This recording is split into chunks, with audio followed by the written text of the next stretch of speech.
All right, I'm just gonna check on the rice now to see how it's coming on. It's risen to that level. You see?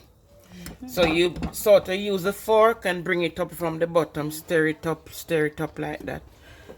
The song that says, "Stir it up, little darling, stir it up."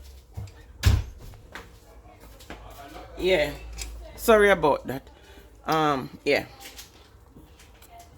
Yeah.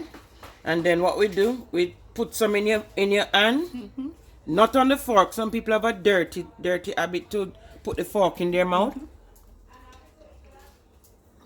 It tastes a bit. Oh, I'm making a mess here. It tastes a bit hard. It tastes a bit hard. So what I'm gonna do is sprinkle some.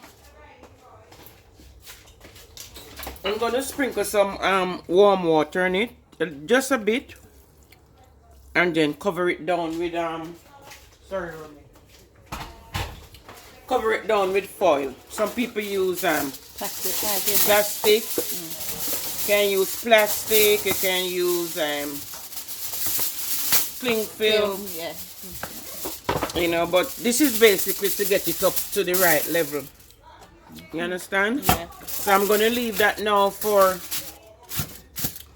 5 or 10 minutes, and then the stew peas will be ready to be served. All right. So you can all gather now.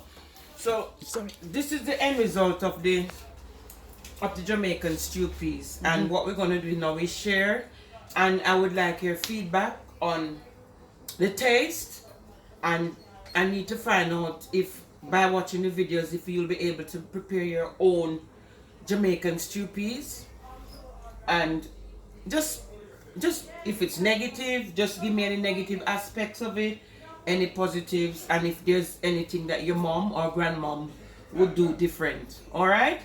So that's that for now, and in another 10 minutes or so we can share and it will be ready.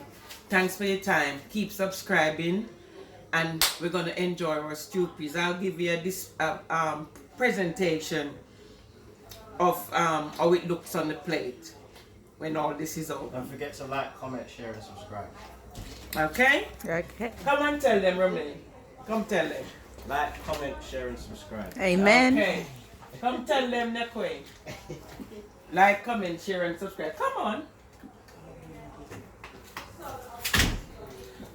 Never mind him. Just, that's it.